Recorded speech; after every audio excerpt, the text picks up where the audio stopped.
Hello friends, Radhe Radhe सभी को। मेरा नाम है कृष्णा शर्मा। मेरे चैनल का नाम है हिंदी संसार क्लासेस।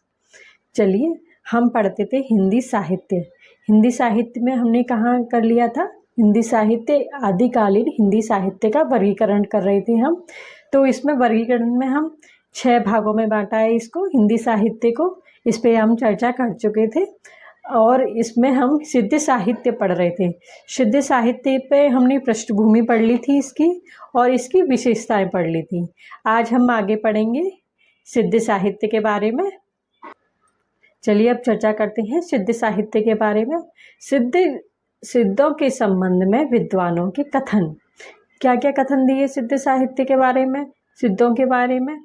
सिद्ध साहित्य का महत्व इस बात में बहुत अधिक है कि उससे हमारे साहित्य के आदि रूप की जानकारी प्रमाणिक ढंग से प्राप्त होती है। ये किसका कथन है? राम कुमार वर्मा का। ये हम क्यों पढ़ रहे हैं? क्योंकि आजकल कथन बहुत आते हैं और कथन से ही छोटे छोटे वर्ड निकलते हैं, शब्द निकलते हैं और शब्दों से ही अक्सर करके प्रश्न किए जाते हैं कि ये किसने कहा था, ये किसने कहा था। जैसे संध्या भाषा किसने कहा था, अभ्रंश साहित्य किसने कहा था। तो ये सारे क्वेश्चन पूछ लेता है।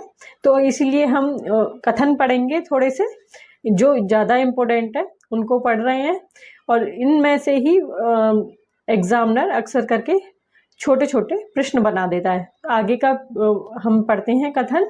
सिद्धों की कुछ रचनाएं अपभ्रंश में हैं। वह अर्धमागधी अपभ्रंश से निकल कर ही इसे संध्या भाषा भी कहा जाता है, क्योंकि यह भाषा अपभ्रंश के संध्या काल में प्रचलित थी। ये भाषा के संबंध में बताया गया है कि संध्या भाषा किसने कहा था। तो ये इसी से संध्या भाषा का शब्द ये भी हमें पता चल गया कि संध्या भाषा क्यों हुआ, क्योंकि अपभ्रंश की जो भाषा थी उसके संध्या काल मतलब जब एक तो उदय होता है, उदय, और एक संध्या काल मतलब समाप्त होने के समय पे। तो अपभ्रंश के समाप्त होने के समय पे ये भाषा प्रचलित में आई, इसीलिए इसे संध्या भाषा कहा गया। हिंदी के ही रूप को अपभ्रंश उदय हुआ था, लेकिन अपभ्रंश से ही मिलके हिंदी बनी है। तो हिंदी के संध्या का अपभ्रंश के संध्या काल से ही हिंदी का उदय हुआ और उदय होने के साथ ही इसे अपभ्रंश को संध्या काल कहा गया। तो भाषा के संबंध में यह कथन किसका है? शिव कुमार शर्मा जी का है। अब तीसरा कथन है, जो जनता तत्कालीन नरेशों की स्वेच्छाचारिता, पराजय, पतन से ग्रस्त होकर निराशावाद के गर्त में गिरी हुई थी, उसके लिए इन सिद्धों की वाणी ने संजीवनी बूटी का कार्य किया। यह किसका कथन है? हजारी प्रसाद द्विवेदी जी का। अब आगे देखते हैं। बौद्ध धर्म विकृत होकर वज्रयान संप्रदाय के रूप देश के पूर्वी भागों में बहुत अधिक दिनों से चला आ रहा था। इन बौद्ध तांत्रिकों के बीच वामाचार अपनी चरम सीमा पर पहुंचा था। वामाचार मैंने कल बताया था आपको क्लास में कि किसको कहते हैं वामाचार। ये बिहार से लेकर असम को ही आसाम बोलते थे, आसाम तक फैले थे और सिद्ध कहलाते थे। ये किसका कथन है? आचार्य रामचंद्र शुक्ल जी का। सिद्धों की कविता जनता की भाषा से संबंध रखती थी, अतः साहित्य के क्षेत्र में वह उपेक्षा की दृष्टि से देखी गई। ये है राम कुमार वर्मा का। अब सिद्ध साहित्य के प्रमुख कवियों का संक्षिप्त परिचय देखेंगे हम। जो सिद्ध साहित्य हुए, हमारे सिद्ध साहित्य जो हुआ है उसमें कौन कौन से कवि थे, कौन कौन से रचनाकार थे और उनकी रचनाओं के बारे में छोटा सा परिचय देंगे, उनके बारे में जानेंगे। तो पहले आते हैं सरपा। सरपा का समय है डॉक्टर विनय तोष भट्टाचार्य द्वारा और आचार्य रामचंद्र शुक्ल के अनुसार विक्रमी संवत 690 है और डॉक्टर राम कुमार वर्मा के अनुसार है विक्रमी संवत 717 से 826 तक और राहुल सांस्कृत्यायन के अनुसार है 769 ईस्वी के लगभग, मतलब सर्वमान्य। इनका राहुल सांस्कृत्यायन जी का सर्वमान्य है, इसमें याद रखिएगा। ये जाति के ब्राह्मण थे, कार्य क्षेत्र था नालंदा। अन्य नाम है इसके, आप कंफ्यूज मत हो जाइए कि सरपा का क्या क्या था, तो इनके अन्य नाम भी हैं, कई किसी भी नाम से पूछ सकता है क्वेश्चन को। इनके अन्य नाम है राहुल भद्र, सरोजवन, पदम वज्र, सरोजरूह, सरोजभद्र। तो इन नामों, ये भी इनके अन्य नाम हैं। और इनका एक नाम है सरपा। सरपा क्यों पड़ा, इसके बारे में हम आपको आगे बताते हैं। और समकालीन थे ये धर्मपाल के, राजा धर्मपाल थे, उनके समकालीन थे। 769 ईस्वी से 809 ईस्वी तक थे ये। उनके सरपा के बारे में चर्चा करते हैं। सरपा सिद्ध साहित्य तथा हिंदी साहित्य के आदि कवि माने जाते हैं। ये ब्राह्मण कुल में उत्पन्न हुए थे। ये जन्म से किस में थे, ब्राह्मण कुल में, किंतु बाद में बौद्ध भिक्षुक हो गए। इनके दो अन्य नाम भी मिलते हैं, राहुल भद्र जो कि था बौद्ध परंपरा से संबंधित था, और सरोज वज्र वज्रयान से संबंधित था। ये सहजयान या सहजिया संप्रदाय के प्रवर्तक माने जाते हैं। राहुल सांस्कृत्यायन ने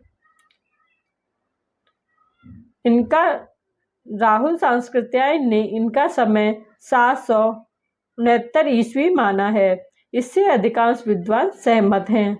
इन्होंने सर अथवा बाण बनाने वाली लड़की से विवाह किया था, इसलिए इनका नाम सरह पड़ा। और पाद या पास सिद्धों का आदर सूचक शब्द है। जैसे सबके पीछे जितने भी हमारे सिद्ध गुरु हुए हैं, उनके नाम के पीछे पा शब्द लगा देते थे, वो आदर सूचक शब्द होता था। इनकी रचित 32 ग्रंथ बताए जाते हैं। इनमें से दोहा कोश हिंदी की रचनाओं में प्रसिद्ध है। सरपा के दोहा कोश पर उदय वज्र ने एक टीका विषाद पद्र भज्जिका शीर्षक से लिखी थी। अब ये है हिंदी के प्रथम कवि कौन थे, किसने माना था इन्हें, सरपा को? राहुल सांस्कृत्यायन ने सर्वमान्य है भी है ये, और डॉक्टर नगेंद्र ने भी माना है। हिंदी के प्रथम कवि सरपा। सिद्धों की भाषा अर्धमागधी अपभ्रंश या मगही कह सकते हैं। ये 1000 वर्ष पुरानी बांग्ला भाषा है।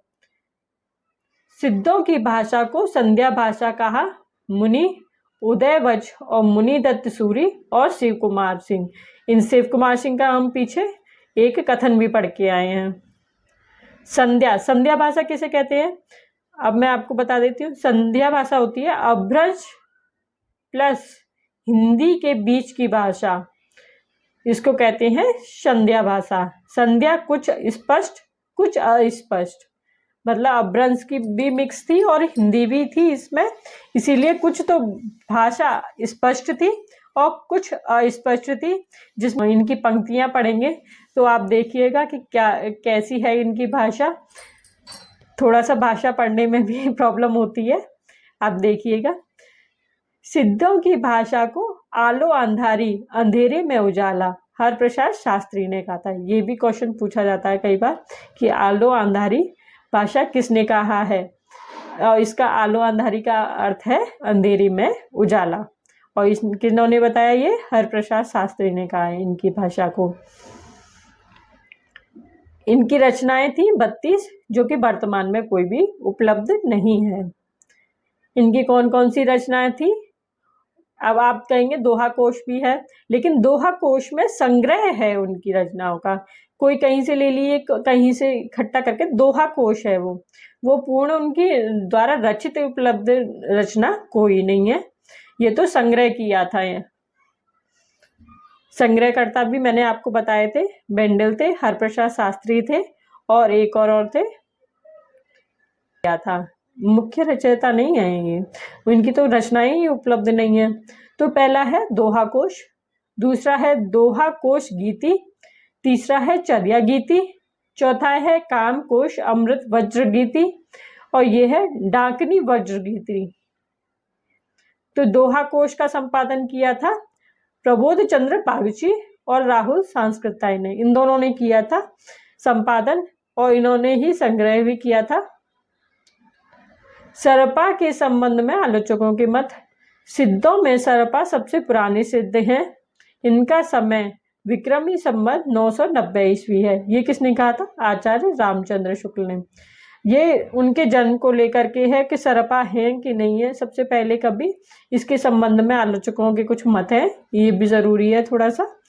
आक्रोश की भाषा का पहला प्रयोग सरपा में दिखाई देता है। ये किसका वचन है? किसका कथन है? डॉक्टर बच्चन सिंह का।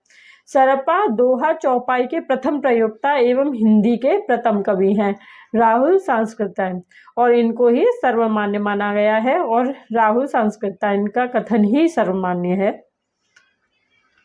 सरपा की पंक्तियां देखिए, पंक्तियां ऐसी हैं, इसमें अपभ्रंश भी मिक्स किया हुआ है, तो पंक्तियों को आप पूरी ना याद करके थोड़ी थोड़ी एक एक लाइन या आधी आधी लाइन याद कर सकते हैं, ये याद रखने के काम आएगी, क्योंकि इनका अर्थ नहीं पूछा जाता, बस लाइन जरूर पूछी जाती है किसकी है।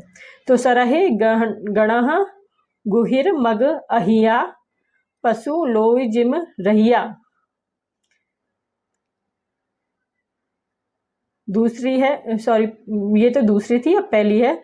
अमर गामण न तेन विखंडव तो ही निर्लज्ज भयउ हव पंडव। तो इसमें अपभ्रंश और हिंदी दोनों मिक्स की गई है। घोर अंधारे चंद्रमणि जिमी, या पढ़ लीजिएगा। पंडित असल सत्य बखाणो, देहि रुद्र बसंत न जानो। जही मन पूवन न संचय, रवि शशि नाही पवेश। तही घट चित विषाम करू, सरही करही उवेश। घर वह खज्जही सज्जई रज्जई, कज्जई राववीर औ।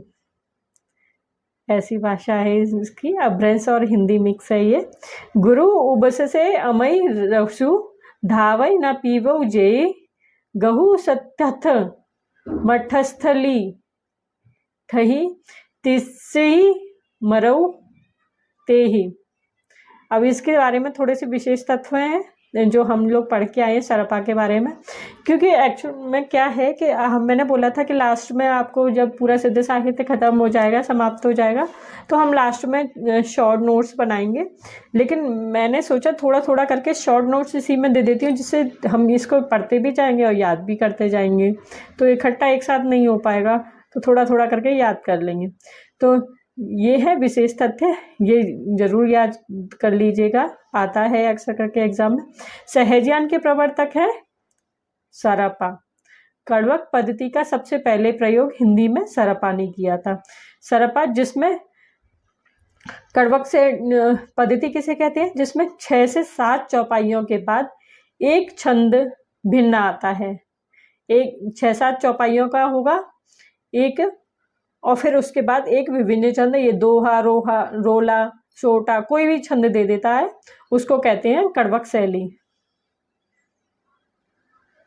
अब आते हैं आगे। अपभ्रंश में सबसे पहले इसका प्रयोग स्वयंभू ने किया था। हिंदी में चौपाई एवं दोहा छंदों के प्रथम प्रयोक्ता सरपा है। तक्षशिला विश्वविद्यालय के छात्र एवं अध्यापक भी रहे हैं।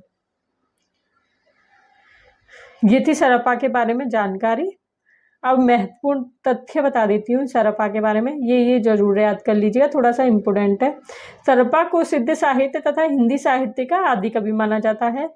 राहुल सांस्कृतायन के अनुसार उनका समय लगभग 769 ईस्वी है, और ये सर्वमान्य भी है। ये जाति के ब्राह्मण थे, कार्यक्षेत्र नालंदा, समकालीन धर्मपाल के समकालीन थे, धर्मपाल राजा के। और ये भी कभी कभी पूछ लेता है किसके समकालीन थे। 769 ईस्वी से 809 ईस्वी तक।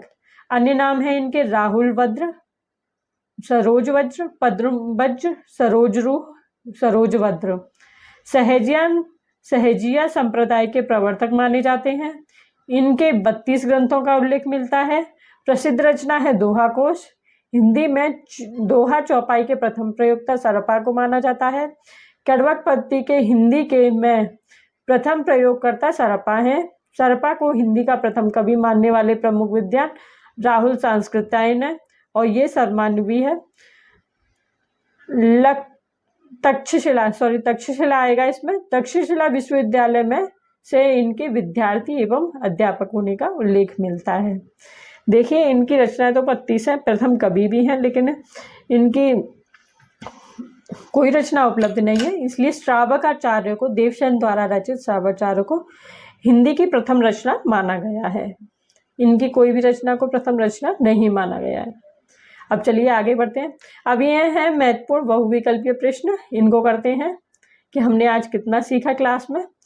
सिद्ध साहित्य के महत्व के संबंध में किस विद्वान ने कहा था कि इससे साहित्य के आदि रूप की प्रामाणिक जानकारी मिलती है? आचार्य रामचंद्र शुक्ल, डॉक्टर रामकुमार वर्मा, हजारी प्रसाद द्विवेदी और राहुल सांस्कृत्यायन। तो इन्होंने कहा था डॉक्टर रामकुमार वर्मा ने। आलो अंधारी कहकर सिद्धों की भाषा की ओर संकेत किसने किया? आलो अंधारी, शिव कुमार शर्मा, राहुल सांस्कृत्यायन, हर्ष प्रसाद शास्त्री और उदय वज्र ने। तो किसका है आलो अंधारी? किसने कहा था? आलो अंधारी का था हरप्रसाद शास्त्री ने कहा था आलो अंधारी। सिद्धों की वाणी को निराश जनता के लिए संजीवनी बूटी का किसने कहा था? डॉक्टर नगेंद्र ने, हजारी प्रसाद द्विवेदी ने, डॉक्टर बच्चन सिंह ने, डॉक्टर रामकुमार वर्मा ने। संजीवनी बूटी का कार्य किसने किया था? हजारी प्रसाद द्विवेदी है इसमें, बी हजारी प्रसाद द्विवेदी। सिद्धों का संबंध मुख्यतः किस बौद्ध संप्रदाय से माना जाता है? हीनयान, महायान, वज्रयान या तीसरा कौन सा, चौथा थेरवाद। तो इसका है महायान की शाखा थी शायद, सॉरी वज्रयान की शाखा है, इसका आंसर है सी, वज्रयान की शाखा से संबंधित है।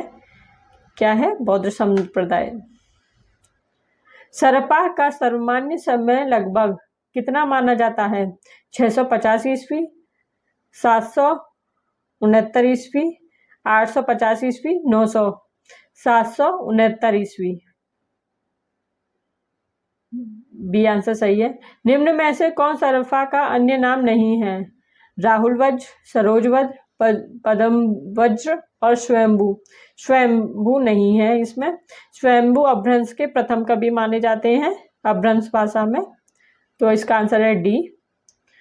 और सभी इनके सरपा के अन्य नाम हैं। अब आगे आते हैं। सरपा की प्रसिद्ध रचना कौन सी है? पृथ्वीराज राजसो, दोहा कोश, पयमचर्यो और संदेश राशक। ये तो सभी रासु साहित्य और रासक साहित्य के हैं, और इसमें दोहा कोश है वो सरपा की रचना है।